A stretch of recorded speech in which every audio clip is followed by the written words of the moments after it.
gracias en esta mañana por este tiempo que podemos reunirnos para alabarte, para bendecir tu nombre, para cantarte. Señor, ahora pedimos que tu Espíritu Santo, Él mismo, nos redarguya, nos convenza, nos enseñe. Gracias por este tiempo precioso. Bendice, Señor amado, a cada persona que se da cita, tanto en vivo como después esta retransmisión. Gracias, Dios amado, por tu amor incondicional. Que tu palabra entonces, aquella que la misma Escritura dice que el cielo o la tierra pasarán, mas tu palabra se cumplirá totalmente porque no pasará. En esa palabra, Señor, nos queremos aprender, nos queremos enseñar, nos queremos, Señor amado, comprender qué es lo que tú tienes, qué es lo que tú quieres para nuestras vidas. Gracias, Señor amado, por esa palabra. Te amamos, te glorificamos y te bendecimos. En el nombre de Jesús. Amén. Amén. Bienvenidos a cada uno de ustedes. Hemos estado ya por 2 semanas, ¿no es cierto?, revisando los fundamentos, aquellos fundamentos que nacieron en la Reforma Protestante, aquellos fundamentos que establecieron un estilo de vida, esos fundamentos que llevaron a reformar entonces lo que la iglesia se percibía por los siglos XV, XVI. Pero ahora comprendiendo que esa reforma entonces también tiene que impactar nuestras vidas, podríamos decir que necesitamos también tener una reforma actual para nuestro diario vivir, una reforma para nuestro diario caminar. Hemos visto, hemos estudiado la sola Escritura, hemos visto la sola fe. Y ahora vamos a pedirle al Espíritu Santo de Dios, como ya hemos orado, que Él mismo nos enseñe la sola gracia. Este tema que vamos a tratarlo en 2 domingos, porque no nos alcanzaría un solo domingo. Pero pedirle, como ya lo hemos repetido, Espíritu Santo de Dios, enséñanos entonces qué implica esta preciosa fundamento, este precioso base para nuestra fe cristiana. Años atrás, hace algunos años ya, hubo un congreso en Europa, básicamente en Inglaterra, sobre las regiones comparativas. Es decir, el objetivo de esta reunión era comparar las religiones, para saber si el cristianismo tenía algo diferente. Esta reunión se llevaba a cabo para ver cuál era, comparando las religiones, si el cristianismo como tal presentaba alguna doctrina diferente. Cuando se comenzó a ver todo esto, se tocó, por ejemplo, el tema de la encarnación. Y se concluyó que, naturalmente, muchas religiones también compartían esta doctrina, esta enseñanza de la encarnación. Luego se pasó a otro tema importante como es la resurrección. Y por supuesto también algunas religiones compartían esta enseñanza, que también tenían diferentes versiones, diferentes formas y tipos de entender, de comprender y de enseñar la resurrección.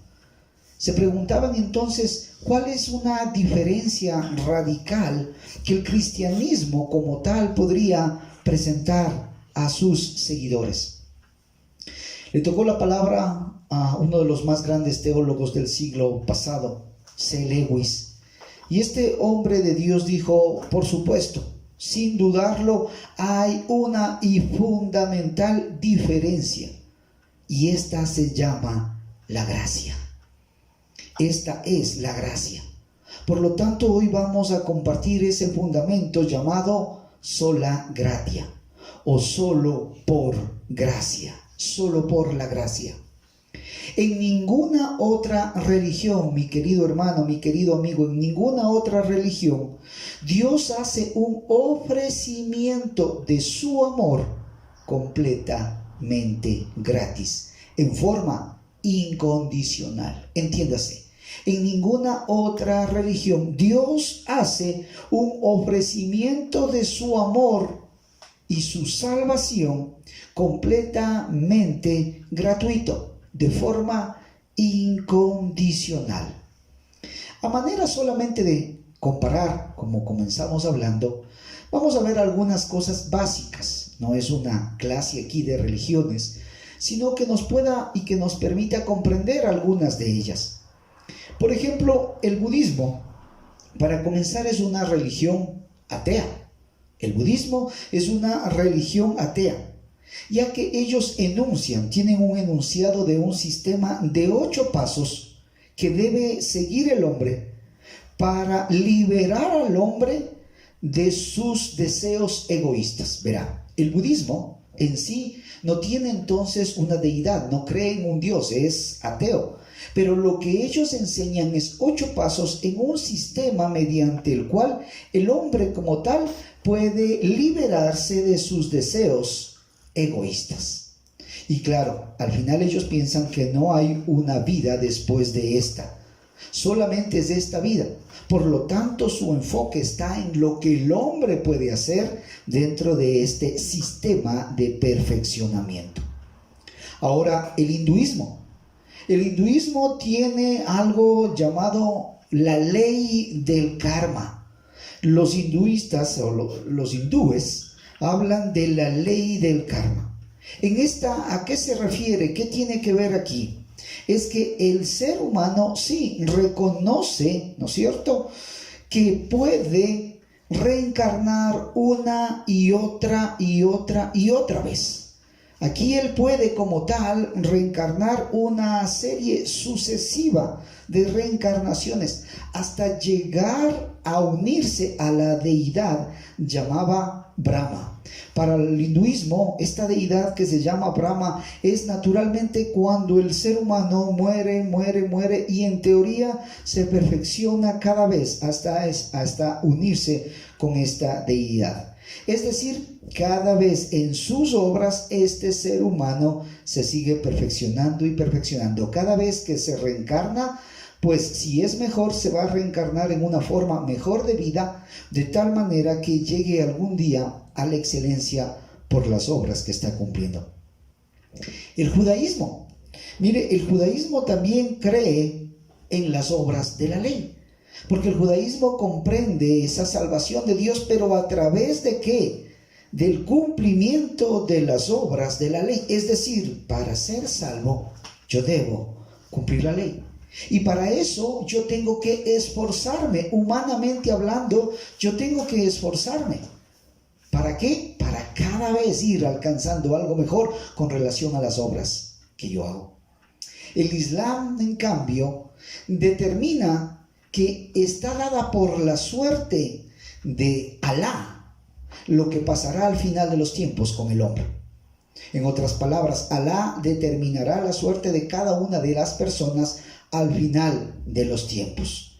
Sin embargo, Alá evaluará las obras del hombre para salvación o condenación. Todo esto que hemos visto hasta ahora implica una cosa, como hemos determinado: obras.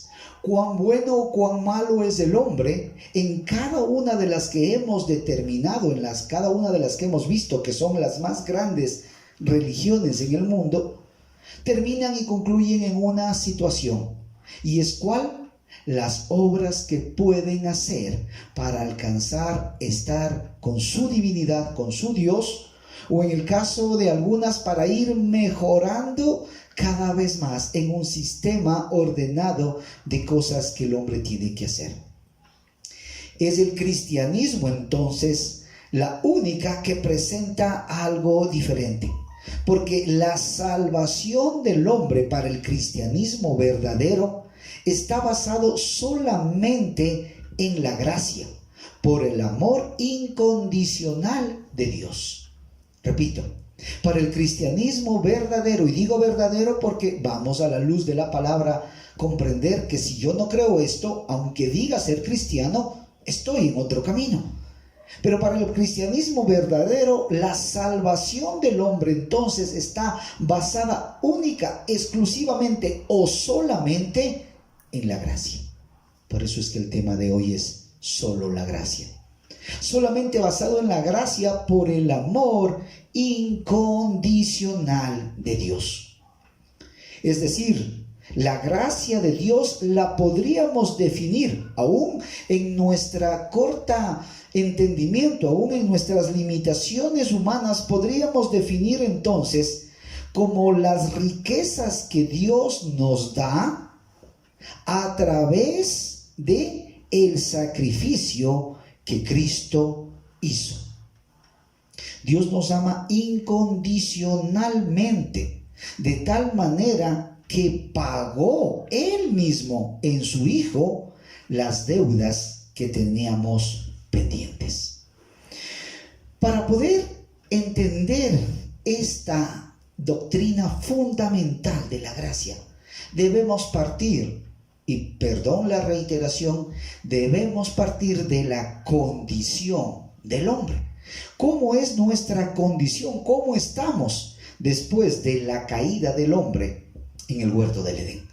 Porque como hemos referido ya tanto en las antiguas basamentos de lo que estamos viendo en las doctrinas fundamentales, como cuando hemos estudiado Romanos, básicamente partimos del hecho de la condición pecaminosa del hombre que se da después de su caída.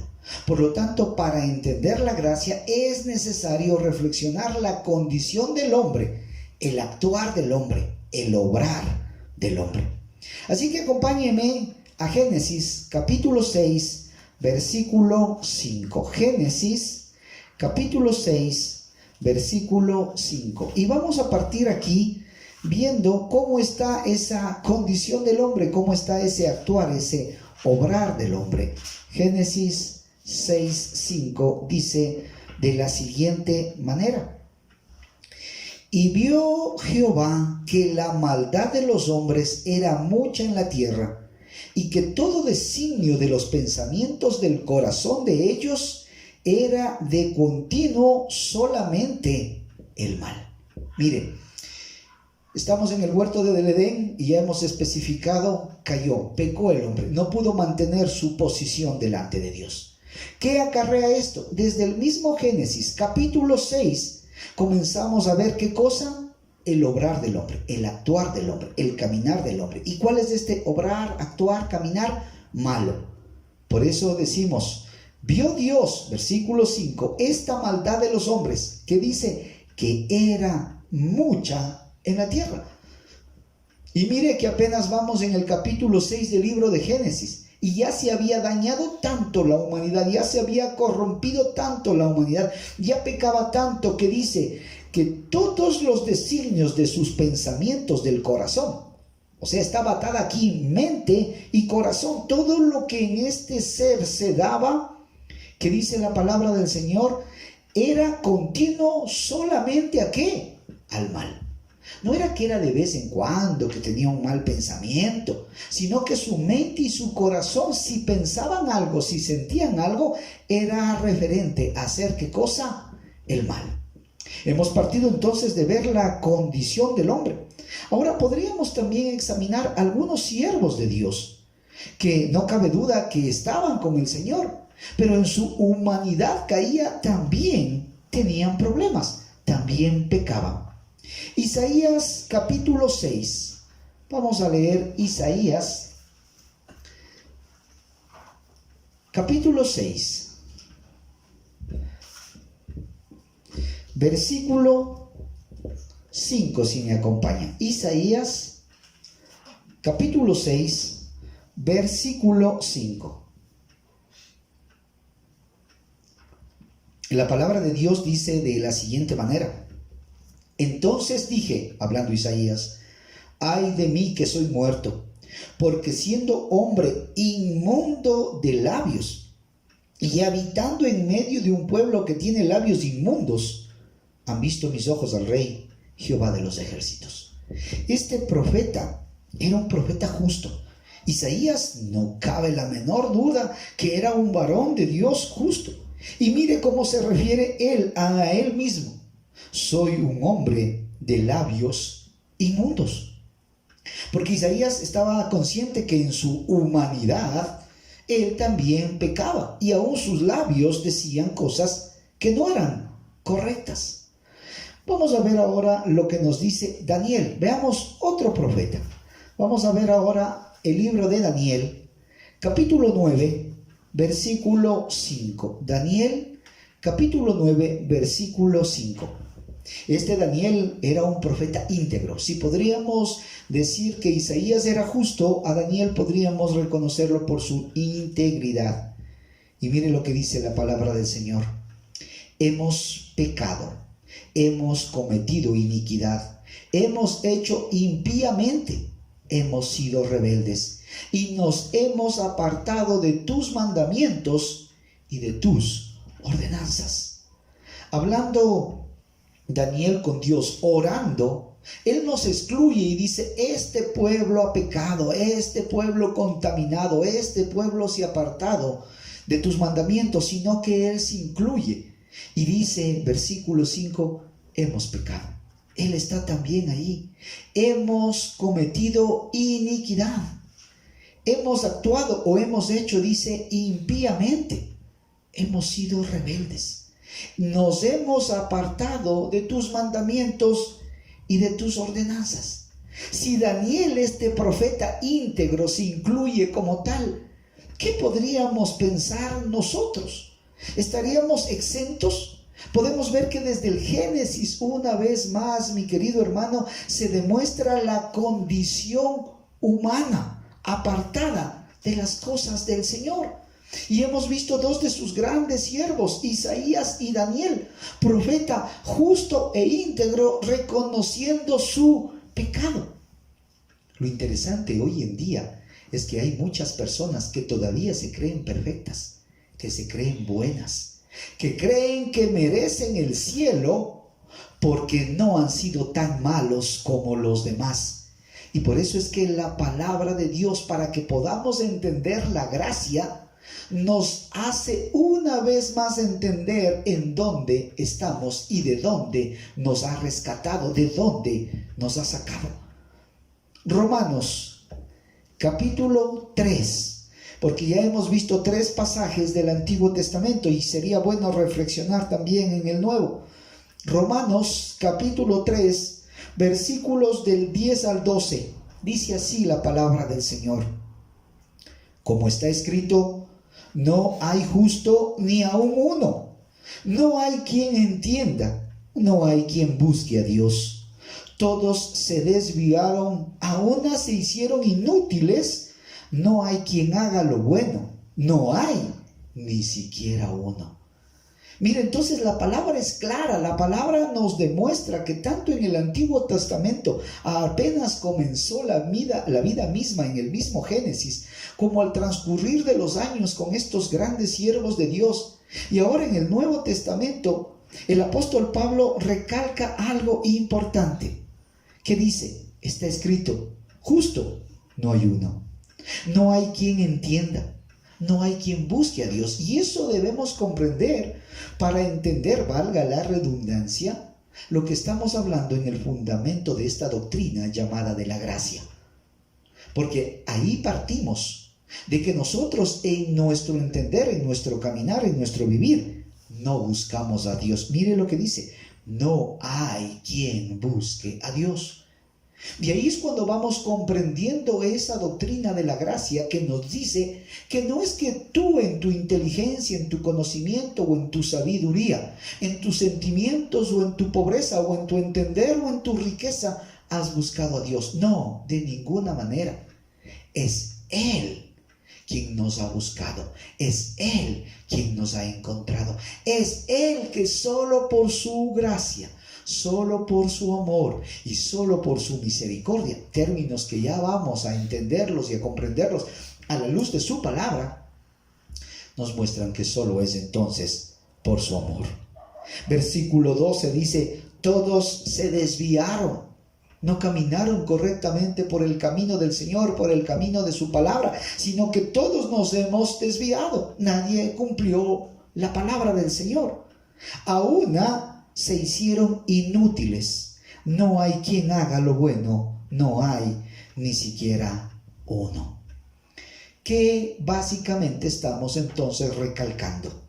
Porque es necesario partir de este concepto de que nuestras obras no podemos entonces alcanzar el reino de los cielos, de que en nuestras obras entonces no podemos alcanzar la gracia del Señor, de que en nuestras obras no podemos restaurar ese caminar con el Señor, porque desde el principio hasta el día de hoy, como hemos visto versículo tras versículo, y tomemos en cuenta que solo hemos tomado 4 importantes, pero podríamos quedarnos aquí más largo demostrando cuán pecaminoso es el hombre. Pero está claro entonces que el hombre en su actuar no puede alcanzar la gracia de Dios, que el hombre en su actuar no puede alcanzar el cielo, que el hombre en su caminar no puede entrar a la presencia misma de Dios. ¿Qué es entonces gracia? Y está atada directamente a la justicia, porque debemos definir entonces esto de los atributos gracia y justicia, porque están íntimamente relacionados.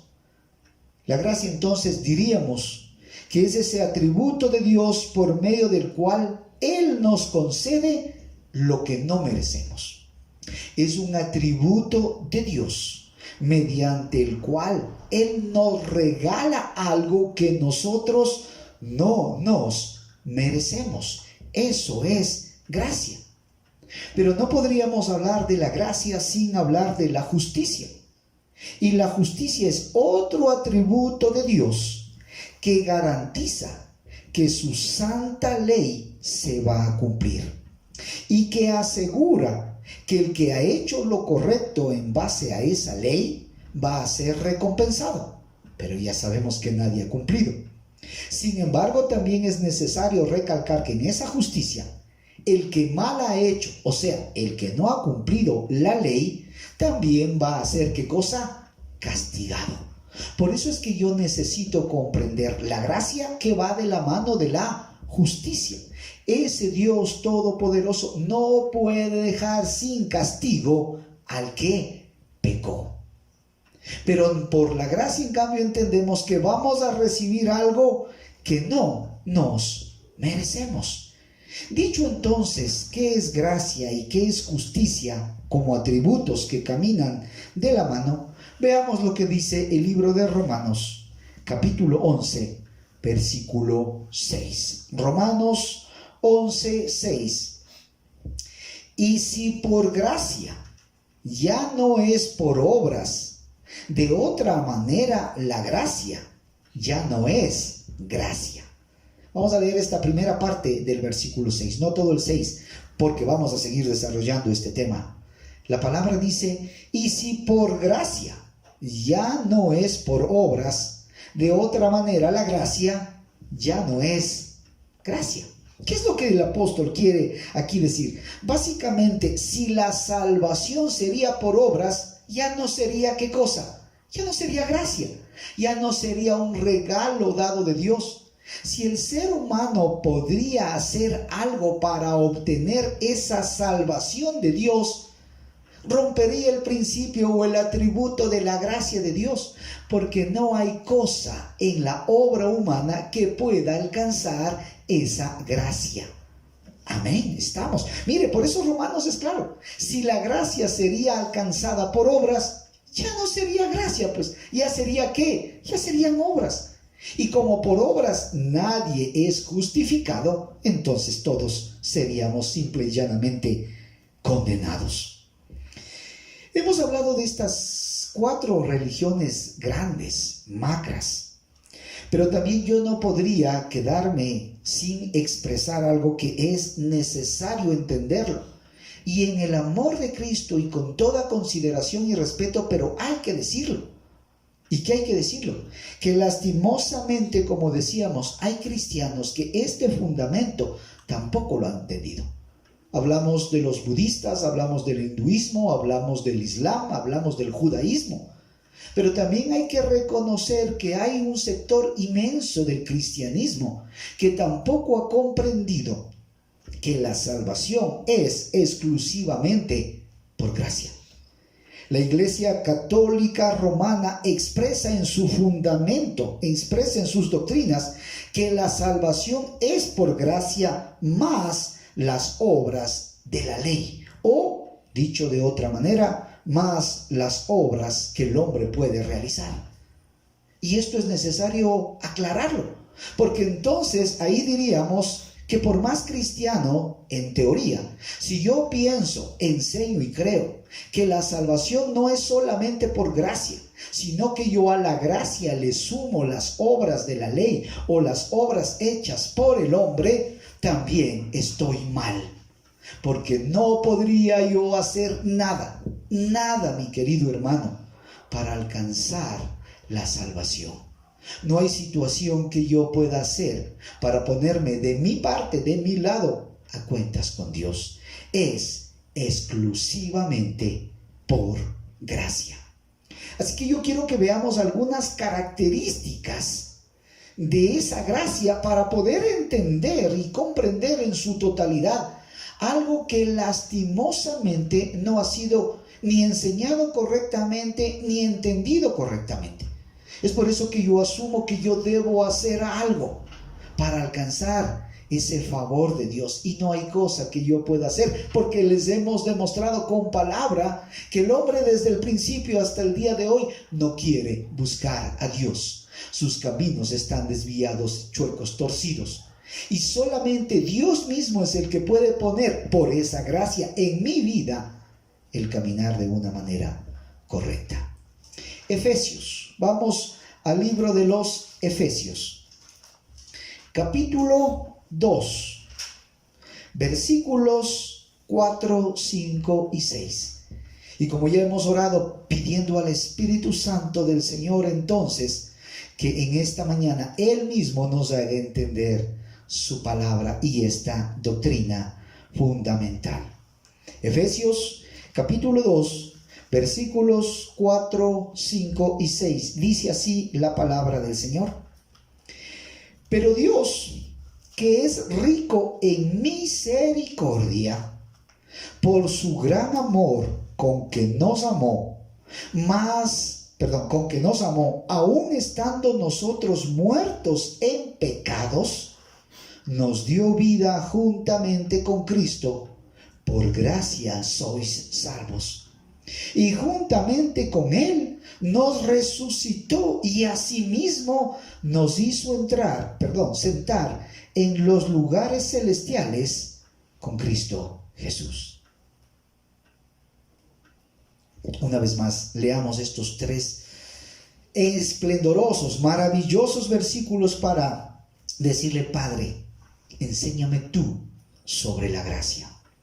Pero Dios, que es rico en misericordia, vamos resaltando la palabra misericordia, por su gran amor, vamos resaltando su gran amor, con el que nos amó, aun estando nosotros muertos en pecado, nos dio vida juntamente con Cristo.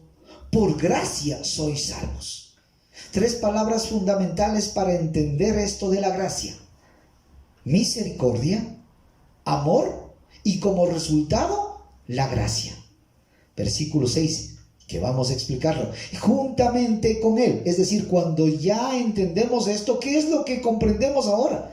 Que juntamente con Él nos resucitó y asimismo nos hizo sentar en los lugares celestiales con Cristo Jesús. Razonemos un poco aquí. Tres palabras fundamentales que hemos mencionado. Es necesario comprenderlas. Primera cosa que dice versículo 5, aún estando muertos en nuestros pecados, nos dio vida juntamente con Cristo. Versículo 2, Efesios 2, versículo 4. Pero ese Dios, que es rico ¿en qué? Misericordia. Rico en misericordia, es decir, abunda Dios, tiene riquezas grandes, increíbles. ¿En qué? En misericordia. Una vez más, resaltemos entonces, ¿qué era gracia? Gracia es aquello que recibimos de parte de Dios, pero que no lo merecemos. Amén. Gracia es aquello que recibimos de parte de Dios, pero que no lo merecemos. Un ejemplo extremo de esto, el cielo. ¿Usted cree que con todo lo que hemos leído del actuar del hombre, del caminar del hombre, el hombre se merece el cielo? De ninguna manera. Pero por gracia nos va a dar ¿qué? El cielo, aunque no lo merecemos. Ahora, ¿qué es misericordia? Sabiendo que el versículo 5 que leemos dice que el 4, abundó grandemente en misericordia. Misericordia entonces sería lo contrario. No recibimos lo que sí nos merecemos. La gracia recibimos lo que no nos merecemos. Ejemplo, el cielo. Misericordia es en cambio que no recibimos lo que sí nos merecemos. ¿Y qué nos merecemos? La condenación, el castigo. ¿Por qué? Porque hemos pecado, porque hemos fallado, porque hemos actuado mal. Entonces, cuando Dios no nos castiga, ¿qué está actuando? Está actuando su ¿qué? Su misericordia. Y el versículo 5 dice, y el versículo 4 dice que Dios es rico, es decir, que abunda Dios ¿en qué? En misericordia. ¿Sabes por qué todavía este mundo no se ha acabado? Por misericordia. Porque como estamos actuando, como estamos caminando, aún nosotros mismos decimos: Señor, ¿hasta cuándo tanta injusticia? ¿Hasta cuándo tanto robo? ¿Hasta cuándo tanto problema? Acaba con esto. Y Dios no lo hace, ¿por qué? Por misericordia. ¿Por qué? Porque quiere que todos procedan al arrepentimiento. Es decir, quiere regalarnos eso que no nos merecemos. Quiere regalarnos el cielo. ¿Por qué todos estos atributos? Y esto lo vemos en el mismo versículo 4. ¿Por qué tiene tanta misericordia para con nosotros? ¿Por qué no nos destruye? Y dice: por su gran amor con que nos amó. Por eso es que vamos viendo cómo se interrelacionan estas palabras. Es decir, diríamos que el hombre, mereciendo por su forma de vivir pecaminosamente ser castigado, no es castigado por la misericordia de Dios. Sin embargo, en vez de recibir este castigo que Dios no nos lo da por su misericordia, por el contrario, recibe, por el amor inmenso que Dios nos tiene, un regalo que no nos merecemos por su gracia, que es la cual, la salvación. Repito, el hombre por su caminar merece ser castigado. Sin embargo, Él por la misericordia no nos castiga. Y en vez de castigarnos por el amor tan grande que nos tiene, nos regala algo que no nos merecemos. Por esa gracia, en vez de castigarnos, nos da un premio. ¿Y cuál es ese regalo y cuál es ese premio? La salvación. Ahí es cuando decimos: Señor, entonces cuán bueno tú eres, cuán maravilloso tú eres, cuán grande tú eres, porque debiendo yo recibir el castigo por mi forma de actuar, por mi terquedad, por ser sordo, porque muy posiblemente el domingo, después de haber escuchado tu palabra, sigo impactado tremendamente, pero el lunes regresé a mi forma antigua de caminar y de vivir. Entonces no estoy entendiendo esas gracias, esa misericordia, ese don de Dios. Pero cuando yo te digo: Padre, en el nombre de Jesús, ayúdame a caminar en integridad, no porque yo pueda, sino porque el Espíritu Santo de Dios me va ayudando, yo entonces estoy comprendiendo lo que es la gracia, estoy comprendiendo lo que es la misericordia, estoy comprendiendo el amor de Dios. Ese amor de Dios tan grande, tan inmenso. Versículos 5 y 6, mire lo que dice la palabra del Señor. ¿Cómo podemos ver ese amor tan grande? Porque aún estando nosotros muertos en pecado, ¿qué dice? Nos dio vida juntamente con Cristo. ¿Cómo no puede verse aquí el amor extremo de Dios? Si en la realidad estábamos, ¿qué cosa dice? Muertos en nuestros delitos y pecados. Muertos, inertes, sin vida. Y aún así, ¿qué cosa? Dios nos amó. Aquí es necesario entonces separar el amor, como no lastimosamente lo entendemos nosotros desde un concepto humano, y el amor que Dios tiene, que demuestra que por ese amor entonces nos da la gracia y el regalo final, la salvación, y no nos da el castigo por su misericordia. Ese amor no podríamos compararlo con la parte humana. ¿Usted por qué ama? Cuando se le pregunta a alguien: ay, mamita, te amo tanto porque siempre has estado conmigo. Y verá, no lo estoy diciendo que esté mal, pero es un concepto humano. ¿Por qué le termina amando ese hijo que se expresa de esa manera a su madre? Porque siempre está ¿con quién? Con él. Es decir, lo vemos desde una manera que humana. Ese esposo que le dice: hoy te amo, porque sin ti estoy acabado. Viviría solo. ¿Por qué le termina amando? Por una situación de ¿qué? De reciprocidad. Porque si se va, el otro se acaba. Es decir, que estoy queriendo enfatizar que en el concepto humano amamos a alguien porque recibimos de ese alguien algo. O sea, el mismo cariño, o sea, la parte económica, sustento, o sea, cuidados. ¿Por qué te amo tanto? ¿Por qué me cuidas tanto? Pero entonces, si no me cuidaras, te dejaría de amar. Sería, en otras palabras, dicho. Esa persona, ¿no?, que va ahí a consejería y dice: pastor, lo que pasa es que ya no amo a mi esposa, la he dejado de amar.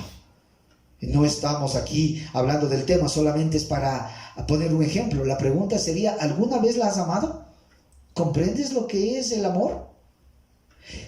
En el concepto humano, entonces, el amar está ligado siempre a retribución de algo. Pero en Dios es diferente. Dios nos amó aún estando ¿qué? Muertos, mi querido hermano. ¿Usted qué le puede dar a Dios para decirle: entonces Dios me ama porque yo le puedo dar esto? Yo le doy confianza, yo le doy esperanza, yo le doy seguridad. Nada. Yo le doy situación económica, yo le doy estabilidad. Nada. ¿Qué le podamos dar a Dios? Nada. Es difícil entender eso, pero Dios nos ama de esa manera tan grande. Cuando vemos un féretro, ¿no es cierto?, un cadáver en una funeraria, frío, pálido, totalmente, no era la persona que está muerto. ¿Cómo entonces amar a un muerto si no puedo recibir nada? Es así como Dios nos amó, porque estábamos ¿qué cosa? Muertos en nuestros delitos y pecados. Sin embargo, pese a estar muertos, es decir, apestando, es decir, hediondos, es decir, en nuestra corrupción, en nuestro pensamiento, en nuestro actuar, en esa situación y en esa condición, Dios nos amó. Dice el versículo 5, aún estando nosotros muertos en pecado. Entonces, ahí cuando comprendemos o vamos entendiendo lo que es la gracia, ¿qué puedo yo darle a Dios para que me salve? Nada. Por eso el fundamento, ¿no es cierto?, de que la salvación es solamente por gracia, no por obras, para que nadie se gloríe. Yo no puedo hacer nada, mi querido hermano, nada para obtener ese favor de Dios final de la salvación, porque estoy muerto en mis delitos. Es Él el que me trajo vida, y con esa vida yo no hice nada para que Él me vuelva a dar vida. Es solamente por la gracia de Dios que me trajo eso. Versículo 5, segunda parte, entonces dice que estando nosotros muertos en pecado, la segunda parte dice, nos dio vida juntamente con Cristo. Ese es el amor de Dios. Un amor que lo da sin recibir nada, porque no hay nada que usted pueda darle.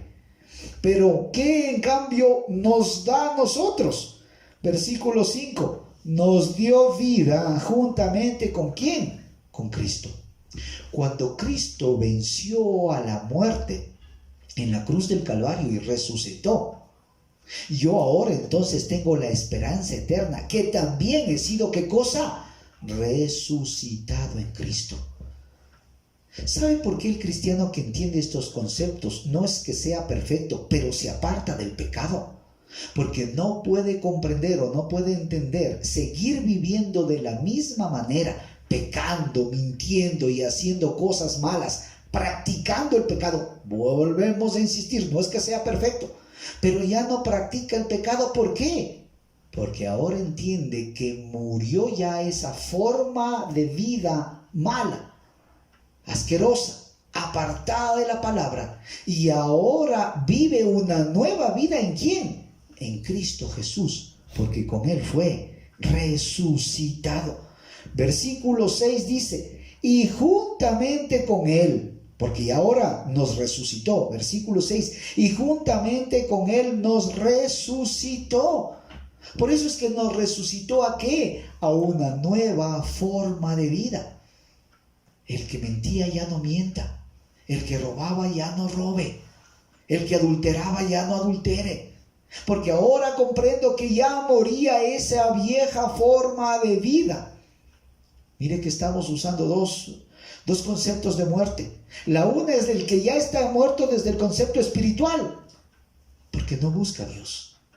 Pero ahora la segunda, yo en cambio estoy muriendo a esa forma carnal de vivir, porque solamente por gracia y solamente por gracia Él me ha ¿qué? Me ha levantado, me ha resucitado, me ha despertado. Lo interesante aquí es lo que termina diciendo el versículo 6. Y dice, ¿qué cosa? Asimismo nos hizo sentar en los lugares celestiales con Cristo Jesús. Es decir, no solo que me trajo nueva vida, no solo que ya no sigo viviendo de una manera anterior, porque ya en Cristo he sido resucitado, tengo vida, tengo una nueva vida, sino que ¿qué? Y esto naturalmente es a futuro, que nos ha sentado ya juntamente con Él. ¿En dónde? En lugares celestiales. He ahí la salvación, he ahí lo que está hablando ahorita. Si crees ahorita, va a llegar un momento cuando Dios venga a juzgar, que como tú ya has sido justificado porque creíste en la gracia, ¿qué cosa? Vas ahora a sentarte en los lugares celestiales. O dicho de una manera más práctica, vas a estar ¿con quién después? Con el Señor, con Dios, sentado, viviendo, estando en los lugares celestiales.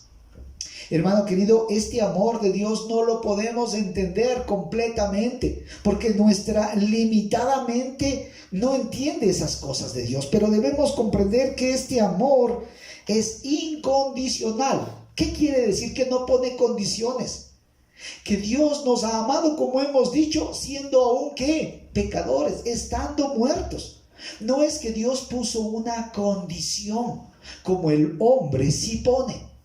Yo naturalmente seguiré amándote si tú me eres fiel. Yo te seguiré amando si tú estás conmigo. Yo te seguiré amando si tú te sigues comportando de tal o cual manera. Dios todo lo contrario nos demuestra que nos ha amado siendo nosotros muertos en nuestros pecados y delitos, no pudiendo darle nada.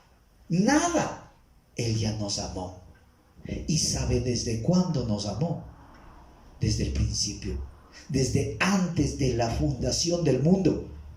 Ahí es cuando uno se queda perplejo y dice, Dios, sabiendo que iba a pecar, sabiendo que iba a fallar, sabiendo que iba a ser malo, sabiendo que iba a alejarme, tú me has amado desde siempre y hasta siempre. No lo entiendo, Señor, pero lo acepto. Jeremías, capítulo 31. Versículo 3. Quisiera que lo leamos para poder entender lo que le estoy diciendo. Jeremías, capítulo 31, versículo 3. Mire lo que dice la palabra del Señor. Jehová se manifestó a mí hace ya mucho tiempo diciendo, con amor eterno te he amado. Por tanto, te prolongué, ¿qué cosa? Mi misericordia.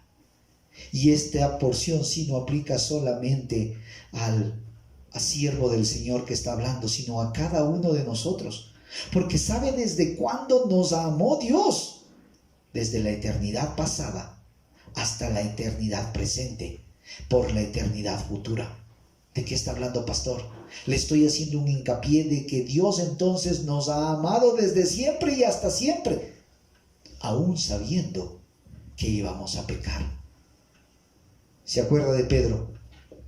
Pedro, antes de que Cristo sea entregado: Señor, contigo hasta la muerte. No importa lo que venga, Padre, yo hoy mismo declararé al mundo. Pedrito, tranquilízate. Hoy mismo me vas a negar, y me vas a negar con maldición. Es decir, vas a negarme no solamente por negarme, sino maldito, yo no lo conocí, no me...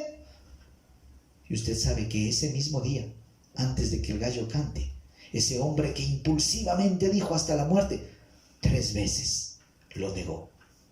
La pregunta es, ¿Jesús no amaba a Pedro? Pero por supuesto que sí.